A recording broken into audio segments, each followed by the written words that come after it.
आपको दोहराती भी है। 14 साल जब मैं जेल में था और दुनिया में बहुत कम सियासी लोग हैं जितने इतना अरसा जेल में काटा हो, तो मैं उस जेल में अपने आप को, अपने अंदर के इंसान को पढ़ रहा था, अपने अंदर के इंसान को बड़ा कर रहा था। और एक दिन में, 3 दिन में 2-2, 3-3 किताबें ख़त्म करता था, अपनी एजुकेशन कर रहा था। और सारी एजुकेशन लेके, सोच समझ के और बीबी साहिबा के गम को भी लेके मैंने सियासत शुरू की, पीपल्स पार्टी की क़यादत शुरू की। आज आपको मैं बताऊं कि आज मेरी शादी की सालगिरह है और ये मैं मकरान बलूचिस्तान की धरती पे आपसे वादा कर रहा हूँ कि आपके गम हम समझते हैं, इसलिए कि मैं दुनिया की कौमों का गम भी समझता हूँ। मुझे कहा गया कि लीबिया में, सीरिया में, इराक़ में सपोर्ट करे पाकिस्तान। मैंने कहा पाकिस्तान सपोर्ट नहीं कर सकता, हालांकि पूरा मुस्लिम ब्लॉक कर रहा था। मैंने एब्सटेन किया इसलिए कि मुझे पता था कि ये लिबियंस जाएंगे, ये इराकी जाएंगे, ये कौन लेगा। आज भी पाकिस्तान से दोस्तों से, बलोचों से, भाइयों से, आपसे मेरी यही दरख्वास्त है कि हम अपने मुल्क को बनाएं, हम अपनी जागीर को बनाएं, अपने बलूचिस्तान को बनाएं। यहाँ इतने वसाइल हैं, इतनी गुंजाइश है आपकी आगे बढ़ने की, और कोई दुनिया हमें लेने के लिए तैयार नहीं है, ना ले सकती है। कोई कौम अफोर्ड ही नहीं कर सकती कि किसी और कौम को अपने पर नाजिल करे। हमने अफ़गानों की 5 साल, 10 साल, 40 साल उनकी मेहमान नवाजी की है। आज भी अफ़गान हमारा भाई नहीं बन रहा, वो हमसे प्यार नहीं कर रहा, इसके बावजूद कि हमने उसको 40 साल मेहमान बना के रखा है।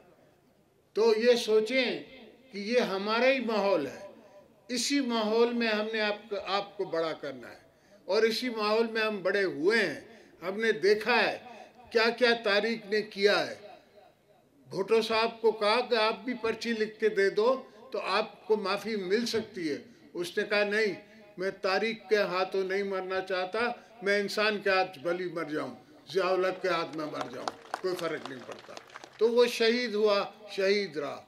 बीबी साहिबा को दुनिया की इंटेलिजेंस एजेंसीज ने कहा कि आप न जाएं, वहाँ ख़तरा है। उससे कहा नहीं, मैंने लोगों से वायदा किया है, मैंने अपनी आवाम से वायदा किया है और मैं जाऊंगी। और वो आई। पहली दफ़ा हमला हुआ, उस हमले में अल्लाह ने उनको बचाया। दूसरी दफ़ा वो दोबारा आई और फिर पिंडी में शहीद, जालिमों ने उसको शहीद कर दिया। और वहाँ से मैंने बेड़ा उठाया है, शहीदों का बेड़ा हमने वहाँ से उठाया है।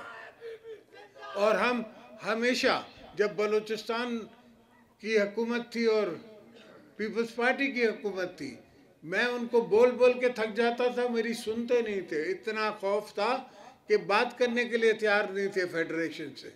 मैंने खुद नेशनल असम्बली से बैठ के एक बनाई स्ट्रैटेजी और उसके ज़रिए फिर आप लोगों को मैंने हक दिया। मैंने खुद बुला के रज़ा रबानी को कहा कि मेरे पावर्स लो। उसने नहीं कहा मुझे, मेरा अपना प्राइम मिनिस्टर था, सारी हुकूमतें मेरी थी, मुझे कौन कह सकता था कि तू पार दे। मैंने खुद का पावर लो, इसलिए कि मेरी नज़र तारीख पे थी कि तारीख मेरे लिए क्या लिखेगी, क्या कहेगी। आज भी हर चीज़ तारीख की नज़र पे हम देखते हैं। तो बलूचिस्तान के दोस्त, भाई, बहनें, माएँ, जितनी सुनते हुए कान हैं और सुनती हुई आँखें हैं, देखती हुई आँखें हैं, वो सुन लें। बलूचिस्तान पाकिस्तान का दिल है, मैं पहले कह चुका हूँ और आज भी दोहरा रहा हूँ कि पाकिस्तान चल ही बलूचिस्तान के जोर पर रहेगा। इंशाअल्लाह मैं बलूचिस्तान को ऐसा बनाऊँगा कि बलूचिस्तान पहले से 10 गुना बेहतर होगा। और गलती मुझसे ये हो गई कि बलूचिस्तान को मैंने पैसे तो दिए, हर चीज़ दी, मगर मैंने प्रोजेक्ट फॉलोइंग नहीं की। इस दफ़ा जो मैं बलूचिस्तान के लिए करूँगा उसके साथ साथ मैं फॉलो अप करूँगा। फॉलो अप करके खुद देखूँगा कि अस्पताल की छत बनी है, रास्ता कितने मैल बना है, लाइनिंग कैनाल्स की कितनी हुई है, इसलिए कि आपके पास जो पानी आता है उसकी लाइनिंग नहीं है। हमने सिंध में 40% अपने वाटर कोर्सेज की कैनाल्स की लाइनिंग करा दी है ताकि पानी जल्दी पहुंच सके। जहां पहले आबादी होती नहीं थी, हजार एकड़ के ज़मींदार जो हैं वो लकड़ी काट के गुजारा करते थे, अब वो कमान उगा रहे हैं। और बलूचिस्तान की ज़मीन तो ऐसी है, मैं सरदार साहब को कह रहा था, नवाब साहब को कह रहा था रास्ते में कि यहाँ तो सोना उग सकता है अगर कोई हल करे, इसका कोई हाथ डाले इसमें। तो बलूचिस्तान तो पाकिस्तान को इंशाल्लाह दुनिया का बड़ा मुल्क बना सकता है, मगर सवाल ये कि बनेगा सब कुछ प्यार से, बनेगा सब कुछ भाईचारे से, बनेगा, मार धाड़ से नहीं बनता। मार धाड़ में कोई नहीं बनता। मार धाड़ में आज फ़लस्तीन पे मारधाड़ हो रही है, इज़राइल कर रहा है, इज़राइल खुश नहीं रह सकता, हमेशा ही जंग में रहेगा, हमेशा कोई ना कोई जंग होती रहेगी और जंग में प्रॉस्पेरिटी नहीं होती, कौमें तरक्की नहीं करती। कौमें तरक्की तब करेंगी जब पहले अमन आएगा। तो इंशाल्लाह आपके हम अमन भी लाएंगे, काम भी करेंगे, अस्पताल भी बनाएंगे, रास्ते भी बनाएंगे, और सबसे बड़ी बात यह कि आपको पानी देंगे, पानी पानी और पानी देंगे। मैं ताजिकिस्तान से पानी ला के आपको दूंगा, इसलिए कि बलूचिस्तान अगर ज़रख़ेज़ हो जाए तो मैं एक्सपोर्ट करूं। आजकल तो अबू धाबी समुंदर के नीचे से तेल ले जा रहा है इंडिया, और इंडिया से पानी लाएगा दुबई और अबू धाबी के लिए। इस हद तक कौमें तरक्की कर चुकी हैं, और हम ये सोच रहे हैं कि पानी कहाँ से आएगा, कहीं कश्मीर हमारा पानी न रोक ले, कहीं कोई और नहीं रोक ले। इंशाल्लाह हम ऐसी जगह से पानी लाएंगे जो कोई रोक भी नहीं सकेगा, और चीन हमारा साथी होगा। चीन हमेशा से हमारा साथी रहा है, हमारा भाई रहा है। हमने चीन के साथ मिल के आगे चलना है। हर कदम मेरा चीन के साथ चलेगा, हर कदम में मैं चीन वालों के साथ चलूँगा। मैं 15 दफ़ा चीन गया हूँ। दोस्त सोचते थे कि क्यों जाता है, 80 साल से 70 साल से आपको नज़र नहीं आ रहा था कि ग्वादर पोर्ट है, आपको नज़र नहीं आ रहा था कि ऑल वेदर रोड बन सकता है चाइना से पाकिस्तान। हमने बनाया, ऑल वेदर रोड भी बनाया, अताबाद लेक को भी संभाला, उसको भी टूटने नहीं दिया। उससे ये हुआ कि आपकी बचत हो गई, ऑल वेदर रोड बन गया। अब इन रास्तों को और भी ठीक करना है, अपग्रेड करना है, और माशी हालात ठीक करने हैं। आपके बच्चों को नौकरियां देनी है, बीबी कार्ड जो है उसको डबल करना है, ट्रिपल करना है, बच्चों के लिए यूथ कार्ड देना है। बट जो बेटा कॉलेज से निकलता है उसको इमीडिएटली कोई ना कोई स्टाइपेंड मिलेगी, इमीडिएटली उसके साथ कोई ना कोई उसको ज़रिया हो जाएगा माश का। फिर जब तक उसको नौकरी मिले या उसको कोई और धंधा करा के दें, लोगों की संभाल होनी है। लोग, हर बंदा जो है, हर कौम जो है, हर इंसान जो है वो अपना आपसे प्यार चाहता है। वो हुक्मरान को कहता है कि मेरे साथ प्यार करो, मैं तुम्हारे साथ प्यार करूँगा। तो धरती भी यही कहती है, धरती कहती है कि मेरे साथ प्यार करो, मैं तुमसे प्यार करूँगी।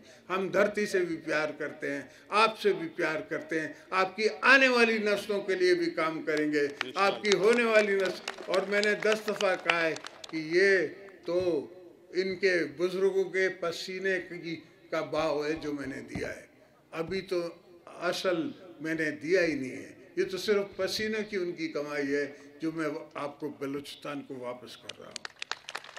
ये बलूचिस्तान जिसको पाकिस्तान ने समझा ही नहीं, दोस्तों ने समझा ही नहीं, इस्लामाबाद इसको समझता नहीं है। मसला ये है कि इस्लामाबाद बलूचिस्तान को नहीं समझता, वो सिंध को नहीं समझता, वो पंजाब को नहीं समझता, वो केपी को नहीं समझता। मुझसे पख्तूनों ने थोड़ी मांगा था कि हमें नाम बदल दो, मगर मेरे को पता था कि उनकी ये ख्वाहिश है, उनकी एक तारीख है, उन्हें ब्रिटिश सरकार से लड़े हैं, सारी दुनिया उसके खिलाफ थी तब भी वो लड़े हैं, और उनको एक गैरतमंद नाम चाहिए, और वो देना हमारा कसूर है, वो हमारा देना फ़ख्र है। हम देंगे, हम ऐसी चीज़ें करते जाएंगे। और अगर यही हमारा कसूर है तो कोई बात नहीं, 14 से 24 साल हम जेल काट लेंगे, ये होता रहता है। तो दोस्तों, आप दोस्तों से मिल के, आपका प्यार देख के मुझे बड़ी खुशी हुई। हाँ, इलेक्शन का ज़माना है, सबको ये सोच है कि हम पावर में आए, तो हम पीपल्स पार्टी पावर में आती है तो आपकी खिदमत के लिए, अपनी खिदमत के लिए नहीं। मैंने किसी टेलीविज़न को कहा कि मेरी सियासत जो है ना ज़रूरत नहीं है, पर मेरी मजबूरी है, इसलिए कि मेरे कंधे पे बीबी साहब का कर्ज़ है, भुट्टो साहब का कर्ज़ है, हर हज़ारों जवानों का कर्ज़ है जो फौत हो गए, जो शहीद हो गए हमारे लिए, पीपल्स पार्टी के लिए, कौम के लिए, पाकिस्तान के लिए।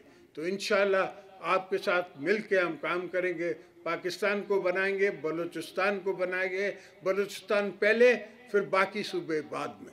पहले बलूचिस्तान, पहले बलूचिस्तान, फिर दूसरी चीज़ें, इसलिए कि यहाँ का गम है, यहाँ में दुख है, लोगों ने यहाँ लोगों को भुलाया हुआ है, यहाँ के जवान भाइयों को भुलाया हुआ है, यहाँ के लड़कों को भुलाया हुआ है, और वो भूल में उनके साथ चल रहे हैं। और मैं चाहता हूँ कि वो वापस आए, मैं चाहता हूँ कि सब वापस आएँ, सब अपने अपने घर रहें, हम उनकी यहाँ बैठ के खिदमत करेंगे। इंशाल्लाह ये दूसरे मुल्क हमें नहीं पाल सकते, ना संभाल सकते, हम खुद अपना आप को संभालेंगे, खुद अपने आप को हम चलाएंगे। हम हैं कल का फ्यूचर, आप हैं कल का फ्यूचर, बिलावल है कल का फ्यूचर, आपके बच्चे हैं हमारा फ्यूचर। उनके लिए हमने सिर्फ फैसिलिटी क्रिएट करनी है ताकि वो तरक्की कर सके। और इंशाल्लाह एक यूनिवर्सिटी नहीं, हर डिवीज़न में यूनिवर्सिटी बनाएंगे, हर डिस्ट्रिक्ट में कॉलेजेस बनाएंगे, और हर पॉपुलेशन के हिसाब से उनकी हम मेडिकल यूनिवर्सिटीज़ बनाएंगे, मेडिकल कॉलेजेस बनाएंगे, मेडिकल हॉस्पिटल्स बनाएंगे। इंशाल्लाह आपकी दुआ से, आपके करम से, आपके ज़ोर से, आपकी उठाई हुई ताकत के ज़ोर से मैं ये सब काम करूँगा। इंशाल्लाह ताला आप मेरा साथ दीजिएगा, बाकी मैं इन सब को संभाल सकता हूँ। जिए भुट्टो।